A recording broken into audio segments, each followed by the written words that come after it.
What's up, YouTube? DealAdvisor here, and today I want to talk about the things that I hate about Google Pixel 8 Pro.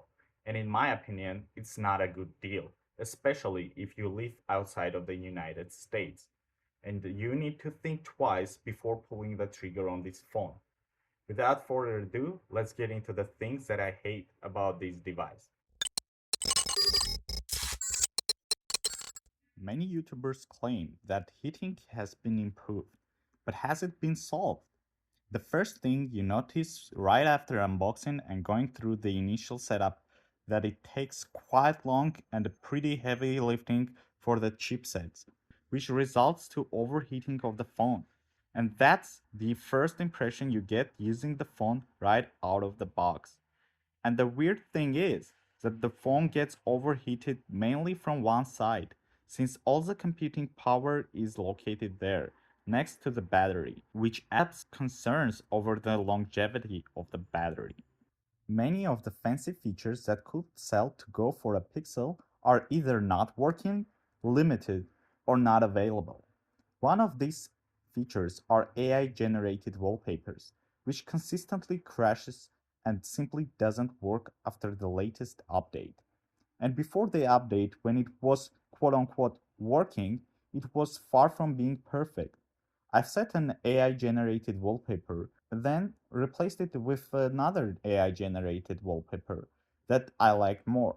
And after a reboot, the latest wallpaper was gone, and the previous one was set as the main wallpaper.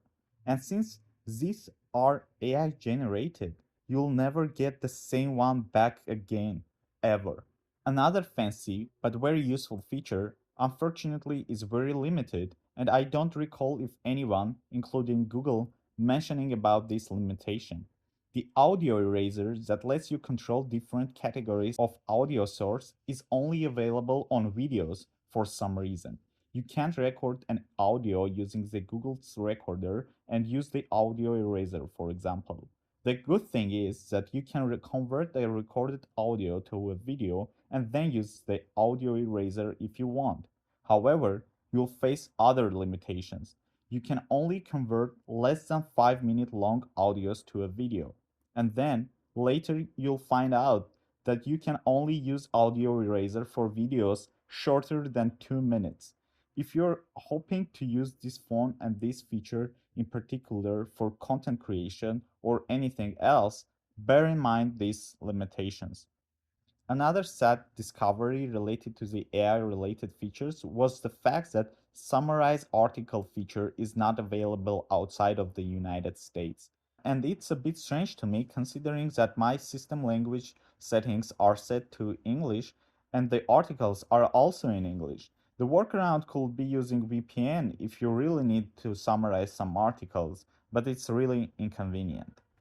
The phone right out of the box is almost non-usable. It takes time to go through the settings and make it usable. The animations are really bad on this device and make it feel slow. I recommend disabling animations to have a better overall experience since the phone will feel much faster without those. Another thing that annoys me when it comes to the usability is that touch haptics are enabled by default, which is not a bad thing, but what that means that each time you swipe down the top navigation menu or swipe up the list of the all apps, the phone vibrates. And that's really strange and caught my attention. Luckily, there's a setting to disable that behavior, although it will affect the keyboard haptics as well, despite of it being enabled explicitly in the keyboard settings. Another annoying thing. Gestures for quick actions doesn't work well. I set the double tap on the back of the device to toggle the flashlight, and oftentimes it doesn't activate when needed or activates when it wasn't intended. Useless feature with the current implementation. If you feel like I do anything wrong here, please let me know. I'm happy to improve. Also, a small but inconvenient thing that is more related to the Android OS rather than Pixel itself is that closing all apps button is now located on the very left of the list. It was much more easier to close all apps when it was on the bottom of the list. Not sure why Google decided to go this route. Some other issues I encountered using this phone were: when you have an active call, another incoming call puts the current call on hold, regardless if it's a WhatsApp call, phone call, or anything else. This one was really strange to me and makes the phone functionality inconvenient. Also, screencasting refuses to work with TVs for whatever reason. Although both the phone and the TVs were connected to the same Wi Fi network, I was not able to cast the screen to those TVs. However, I was able to cast YouTube on one of the TVs. I'm not sure what's the root cause of this, but other phones are able to connect to both TVs without a problem and cast their screens. One other little weird thing is that you're not sure how the photos will turn out, and after you took a shot, you still don't know what the photo actually looks like because it takes a lot of post processing to create a photo, and also in gallery, it appears one way. When you click on it and open it, it appears another way after the post processing. So, how do you know what a photo actually looks like? I also want to touch a little on the build quality of the phone as well. My unit has a gap above the camera bar, and the gap is only on one side of the phone. I haven't noticed other gaps and not sure if this affects the water resistant qualities of this unit or not, and I'm a bit afraid to find that out honestly. Besides that, the cameras make a lot of noise, and when you move or shake the phone, you can clearly hear that.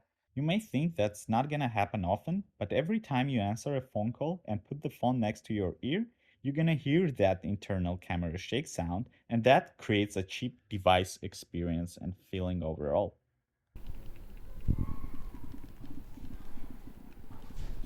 Please like and subscribe if you like this video and find it helpful. I understand that many of these could be subjective and things I need to adapt to, but some points are really disappointing considering you've paid over $1,000 to a device that misbehaves right out of the box. Let me know if you'd like to see a video related to the things I love about this phone. Thanks for watching. I'll see you in the next one.